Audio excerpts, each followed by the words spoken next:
Hello and welcome to this Kindred community talk. I'm so glad to be gathered here with you all and saying hello to the people who will be watching this recording later. So Kindred community is our opportunity to gather virtually, and it's my chance to reach out to a person whose work I really admire and who I want to get to know better. And I trust that everyone else will be equally interested and inspired by this conversation. So for the first 30 minutes, we will record this, and you can put any questions into the chat if you would like while we're talking. And then afterward, all of you who are live will be able to do our after party talk, which is unrecorded. So I'm thrilled today to be able to introduce you to our guest. I have a little bit of a bio here, but I'm also going to pass it off to talk so that our guest can talk directly about her work that she does. So we have Aditi Bhattacharya. And the breadth of work you do is fascinating. I mean, it ranges from anti-violence efforts to being an educator, to a forensic evaluator, to a trained death doula, and farming.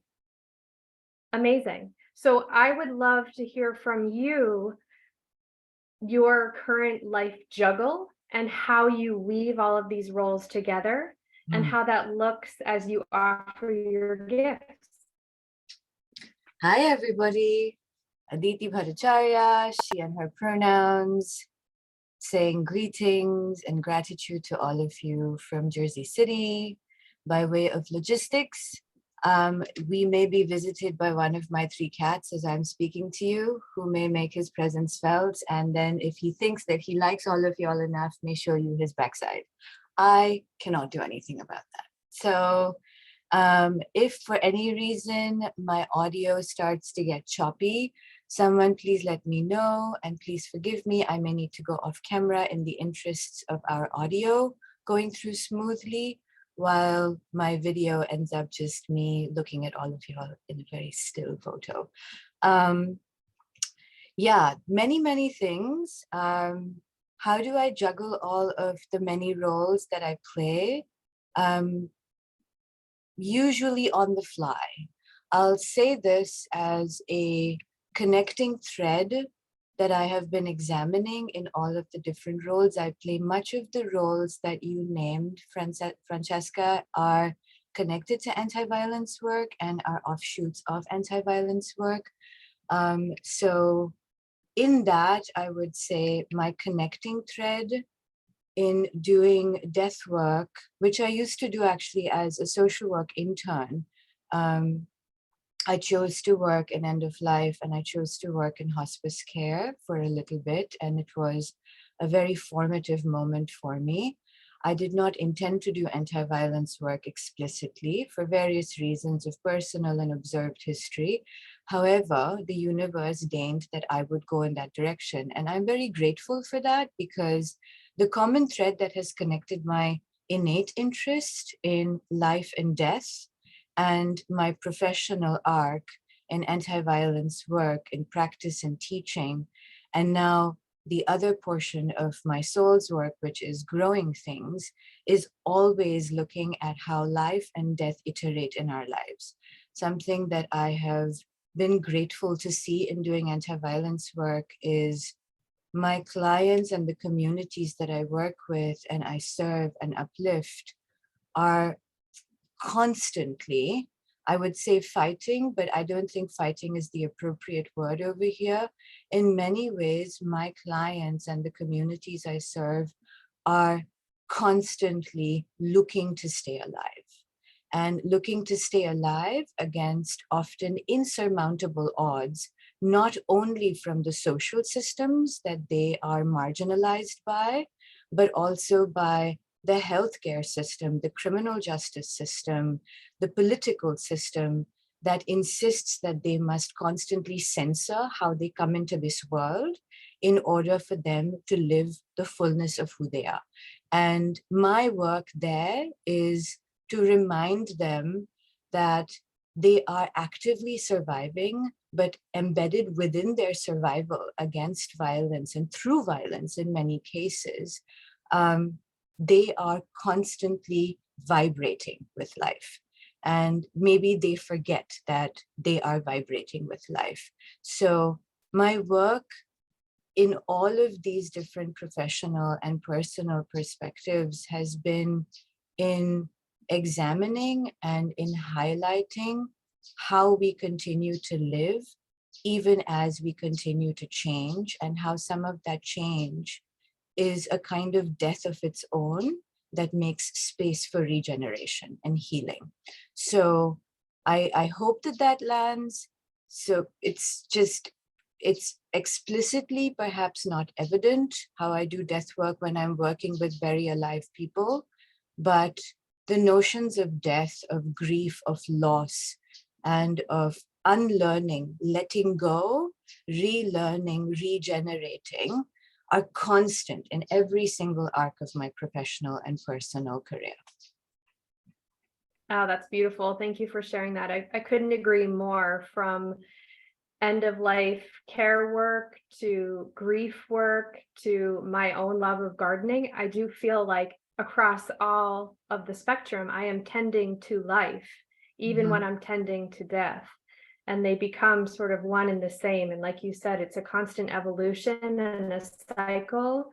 And for those of us who are remaining alive, thinking about grief in one form, I mean, there are so many losses that we experience in so many different forms, rooted in so many different things, that rebirth and finding your new sense of self and your identity, and the fact that you can hold that even when people can't always see it for themselves, is a really beautiful gift, that you can see that they are in fact vibrating with life. Yeah. How inspiring.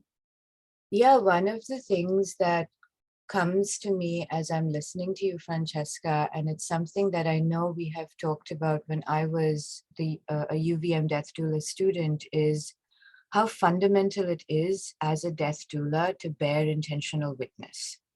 So much of the work we are doing as doulas are bearing witness actively, empathically, intentionally, mindfully, in silence, in uplifting, in unpacking, not necessarily fomenting and doing things as much as facilitating conversation and facilitating pathway. And it doesn't become, in some sense, more mortally, dire as when you are bearing witness to someone approaching the end of their mortal arc, while there are other people who are impacted by the end of this individual's mortal arc and they continue to live. So it's a death and life constant continuum, and we are in this uncommonly blessed position to bear witness. And much of the work that I do in anti-violence, as an abolitionist, as looking at systemic oppression and how, as I mentioned earlier, systems erode the capacity of a person to live, and systems police how we should come about in our lives, what masks we should wear, what masks we should take off, which ones are ripped off of us in an effort to make us fit into a certain mold. It becomes so concrete when a person is losing all of those masks as they are dying. And other people are witnessing these masks come apart as this person is dying. And how wonderful is it that we get to be there in space and cultivate spaciousness to witness this process of transformation. So yeah, like there is constantly this common thread in much of what I do. Yeah. And there's such a purity in those moments of humanity. It's beautiful. So along those lines, I mean, the work that you do, a lot of people would imagine it could get quite heavy. It's intense work. So I'm wondering if you could share with us how you stay afloat. I mean, you certainly, it's clear you feel honored to be a part of these times in people's lives. How else do you nurture yourself and sustain your energy for your work? I sow seeds. I've grown up in a tropical country. I have seen greenery all around me. I have seen inequity all around me. I have seen in ways a very frank depiction of life and death all around me. And throughout life and death that I have witnessed. I come from India. I was born there. It's the country of my birth. Although I feel most at home here, where I live now, in the country known as the United States of America. In India, through all of the social chaos, the living, the dying, the existing, the surviving, we as a culture are always surrounded by growth, by farming, by green. And so much of our way of existence is connected to that. And it's something that I've actually noticed in doing anti-violence work also. I work with a lot of immigrants, and with people who don't speak English as their first language, with people who don't have agency or know the language for even words as evocative and eloquent and deceptively simple as trauma or depression, but they know, allegorical words for suffering, allegorical words and phrases for grief and passing. But what connects all of them beyond the English and beyond the talk therapy is that all of them know or come from backgrounds that know how to sow a seed. And all of them are connected to land in a very fundamental way. We all are. There is an indigeneity to us that is very connected to land, and how poetic that when we die, inevitably we kind of melt into sediment. So for me, reconnecting to land in that way, watching the generosity of life and death in seed, in plant, being able to pluck fruit, to be able to watch life, pollinate flowers, if you will, and then create things that will nourish me, and then think about how one day I will hopefully nourish land and give back within whatever is my mortal remain. I think that to me is very deeply grounding. Quite literally it is grounding because I keep mucking around in muck, but it's a good reminder. It is a very nice, tangible reminder that within all of the noise of life and within all of the sadness and the suffering that I work with and work within, there is nature that continues to continue. It's existed before me, it will exist after me, and it continues at its own pace because that is the nature of life and death. And so that to me is very grounding. I live in beautiful rural Vermont. Well, beautiful to me. It's not everybody's cup of tea, but we have a lot of open space, and I have a dog who nudges me to go outside. And if I'm stuck in my writing or in my work or in my grief, I go out to the woods and I trudge through nature and I work through what I'm working through physically. And it's so important to me. And I've been thinking about, for the past couple of years, people who live in other spaces who don't have that, who don't have walking trails nearby, and greenery and life surrounding them. And during the pandemic, people being in lockdown, and how incredibly challenging that would be for me. I live out in the country. If I go visit a city, it's fascinating and the energy feels so different, and I love visiting new places. But I find after a number of days, I crave quiet and I crave nature and the woods again, and how healing and restorative that feels for me. So I wonder about people who live in other places that aren't out surrounded by woods. How do they access that, and how do you find that? And do you work with people who, you mentioned immigrants who maybe came from another place in the world that offered that to them that doesn't any longer? There's no magical tips here, but anything come to mind for you?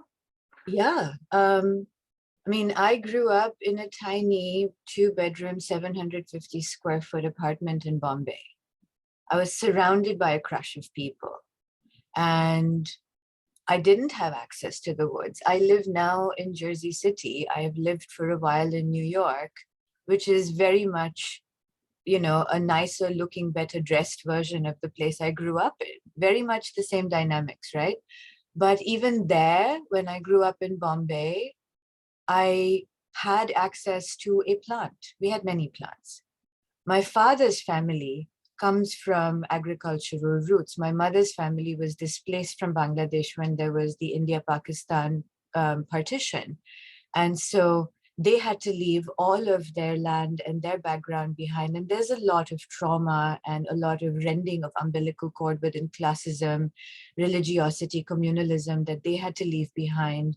And they started from scratch in a cutthroat city like Bombay. My father's family had agricultural land, and my grandfather on my father's side was the first person to go to university and colonized India at the time, and built a home with a lot of land around him because he came from a caste and a class that could be landed gentry, so to speak.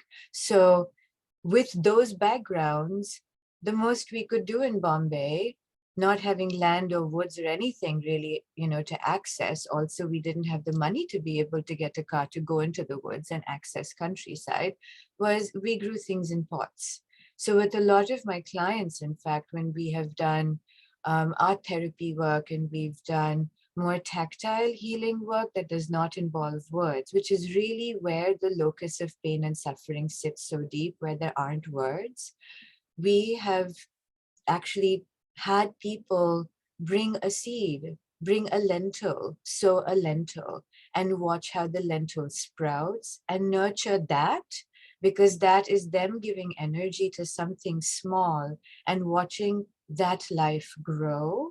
And it gives you a sense, it gives you a tiny microcosm of a mini forest in a tiny cup, and it starts from there. So for me, I feel, and I think in many ways, the pandemic, which enforced a sort of meditative silence on all of us, and so many of us suffered when we were listening to the echoes of the noise in our heads, bereft of social connection, bereft of distractions of the outside world, bereft even of the spaciousness of woods in some situations, right?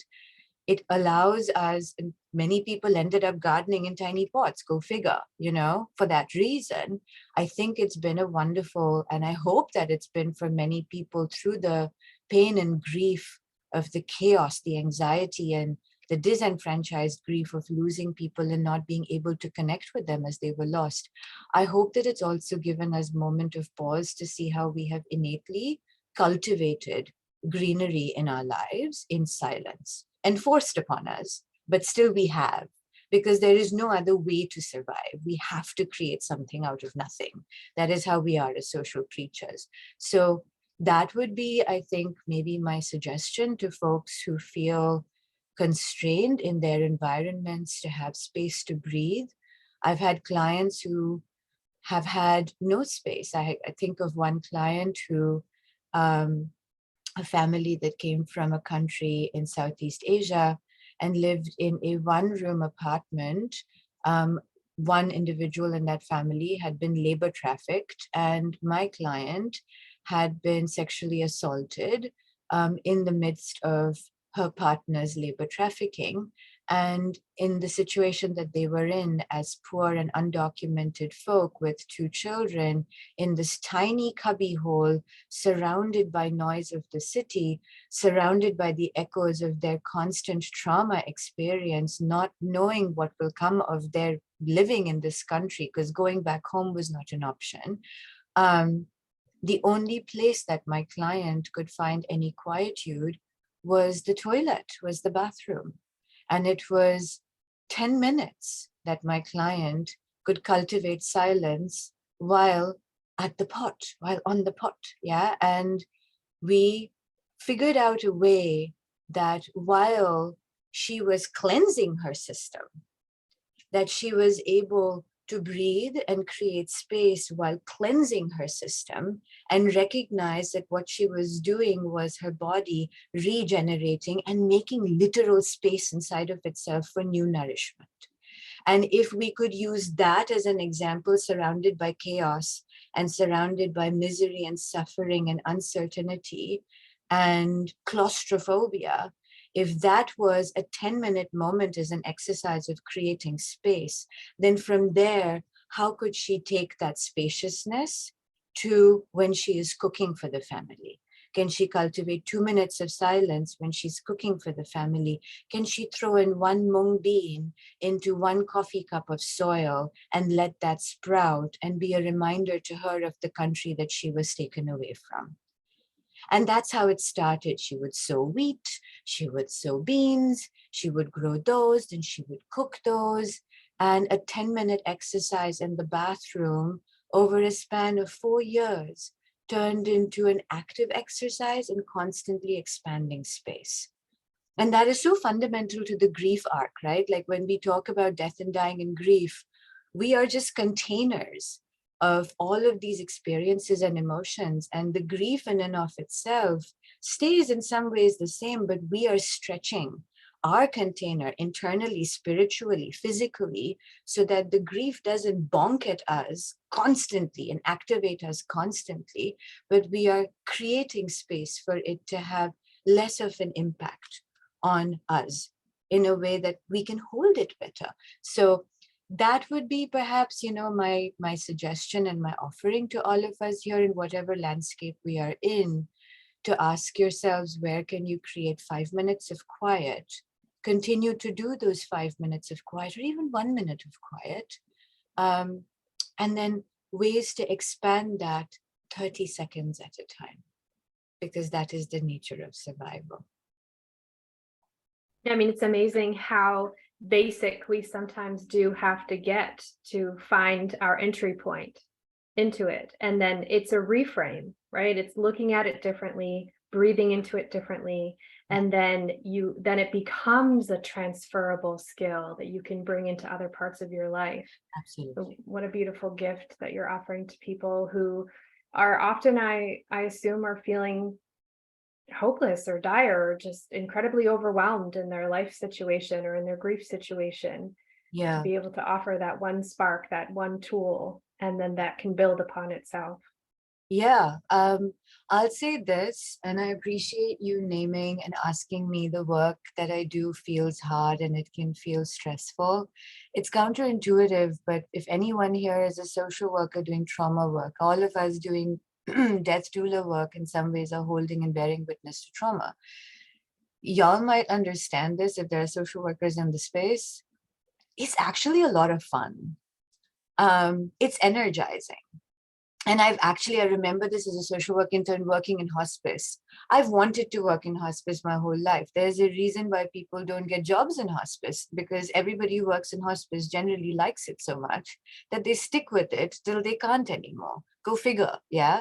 People don't want to do anti-violence work for more or less the opposite reason. In many ways, for me, it's been a wonderful kind of counterbalance to see and be inspired by the work that I have done in hospice and by my innate curiosity of life and death and the human condition, to recognize that in the life work that I do and in the regenerative work that I do, it actually doesn't feel so hard. Sometimes it's grueling, and I grieve with my clients, I grieve with community, I grieve with my students, so many of who are going through, they're joining the courses for a reason. Right? That they're being drawn into this work, just as all of you are being drawn into death work for a reason. To me, it's energizing and it's fun to bear witness to how people feel motivated to survive and to work the way that they're working, and to encourage them to observe their own arc and to take ownership and, I say, even pride in their decision, whether intentional or universally preordained, to walk that path. So to me, it's a lot of fun. Occasionally it's like, too much. But even under that, it's too much, it is actually very energizing. Thank goodness.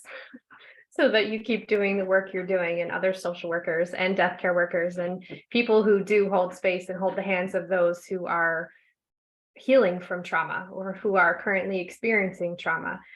And, I wonder, is there something, if you look back to yourself as a little girl, a little child, is there something that you would tell yourself, knowing what you know about the world now and what you know about yourself now? Is there something you would say to that small version of you?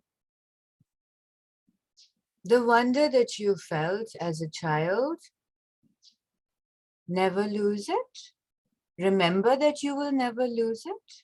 It is innate to you, and everything is interesting. Everything has always been interesting, everything will always be interesting, remember that it's all interesting. Don't take shit personally, and just recognize that everything is.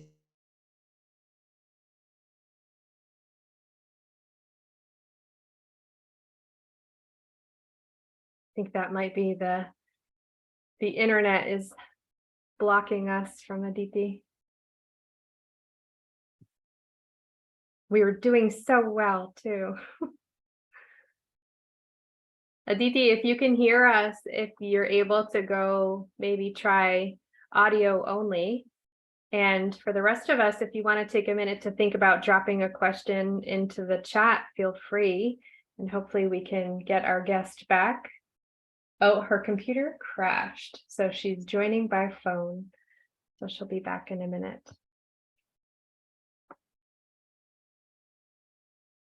Let's see. So anything else in particular that you would want to hear from her, you can start thinking about it now for this time, or after when we are not recording, feel free to just start to brainstorm. I probably will ask her about one more question when we get her back.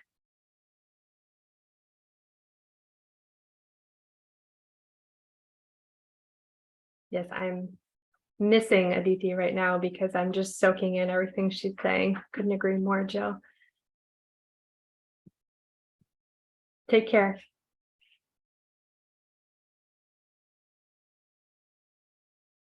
All right, we have someone.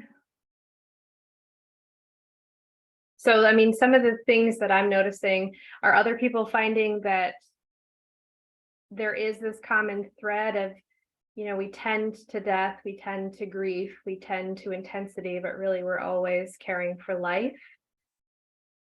And oh, she's back. And what a beautiful theme that is, and what a beautiful reminder for us to stay energized in our own work, because that's really what it comes down to. Aditi, are you back? I see you, I think. I think you just have to unmute now.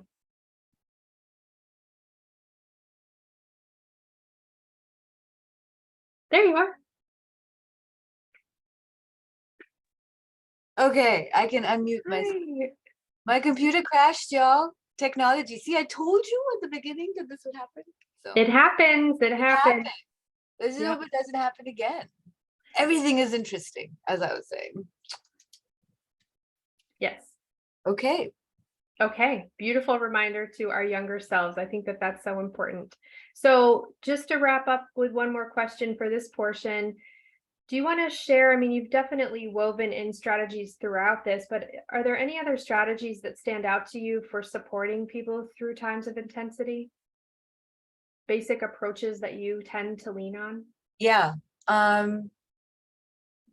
It's something that I'm grateful I learn and constantly practice through the work that I do in anti-violence work and teaching and grief work. It's and also mindfulness work. When one is surrounded by anything of intensity, just ask yourself all the time, what's coming up for me?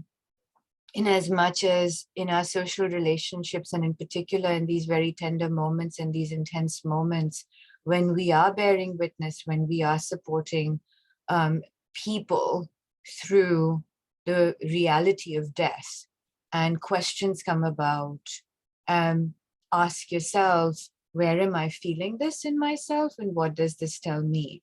It is a fundamental mindfulness exercise, but it becomes very innate, because what it does in trauma work is it separates you from the actual incident that is taking place in that moment, and it builds in a spaciousness also for you to suspend judgment of that moment. And when we suspend that judgment, literally it changes everything that we are seeing, feeling into an examination of sensation. And when it becomes an examination of sensation, just as we are watching someone in a moment of great stress, of great terror, or of just passage, engaging with the sensations of their body, it's something that I have seen in death. It's something that I have been and continually am fascinated and humbled by is watching as people approach the end of their mortality, how they move inwards. And it reminds me, and I remember saying this in one of my, in one of my discussion board things for my UVM course, how death reminds me of birth over there, where I am, as the spectator, unaware of what the person is going through as they are dying. They have moved inside of themselves. And as they move inside of themselves and in the sensations, presumably that their body and whoever they are in that time are engaging with, when I observe that, their dying process is a reminder to me of creating that spaciousness to ask myself what's coming up for me. So in some ways, it's a microcosm. What I'm learning from the dying person of how I apply the same principles to all of my work and my relationships with the people who are living, whether these are the beloveds or the families or the people impacted by the dying person, or my clients or my students, anyone, or y'all, right? Like even in this conversation, if I'm being asked a question and I'm watching some of you looking at me a certain way, I have to ask myself what's coming up for me. And when I examine that which is coming up for me, it actually cognitively takes me out of the clutter of this, and it builds in spaciousness to see what's happening in my gut. And my gut is talking to me about something that I need to do in that moment. And the more one does it, the more second nature it becomes. I dare say those of us who are caregivers to family members, to children, to elders in our lives, we're doing this despite ourselves, whether we recognize this or not, because it is a fundamental tenet of caregiving. It is when we disconnect from that spaciousness that we become reactive. And when we become reactive, then we lose control of what it is that we are doing and what we're bringing into the space. Reparation is certainly possible after reactiveness. So that's the second thing I would say to people. Be kind to yourselves and be okay with recognizing that you reacted to something in that moment, because once you recognize that, immediately you're building space. And when you're building space, then you have space to repair what happened through the reaction. The mindless reaction, dare I say. Everything in communication and relationship is reactive, but it is about the mindlessness that comes into it, right? So mindfulness is something that is paraded and talked about. It's very hot and happening for the last decade and change. And in as much as it is all talked about, the fundamental tenets are very simple. It's something that has allowed me to continue to do the work that I am doing and to be in space the way that I am, to fumble, to fall, to laugh, to learn, and to move on. I have been held in grace by many people and by all of the other living beings that I have borne witness to and supported, animal, human, plant, etc. So I think that would be the one thing that I would recommend as an offering to people, is just observe yourself in situ, in every relationship. Be kind to yourself, and in the observation, you will find you suspend judgment towards yourself, and that becomes your fundamental practice in suspending judgment towards anybody else, whatever the interaction might be. In particular, when it makes you really itchy tummy and it flares up your nose and you start to break a sweat. I really appreciate that framing of reaction as natural. Reactions happen, and it's in the pausing to observe and examine and decide with thoughtfulness how to then respond. That is so important. We can't say, oh, we're not going to react, because we have triggers, we have shadow sides, we have basic needs of our own that might be going unmet.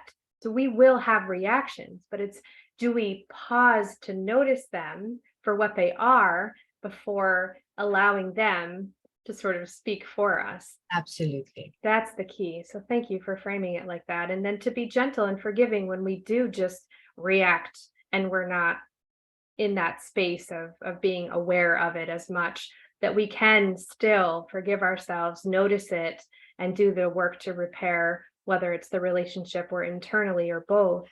and continue to practice this. This is not something, as you said, with practice, it can become more second nature, and your awareness just allows for this on a more moment-to-moment basis, yet it is a lifelong practice. Absolutely.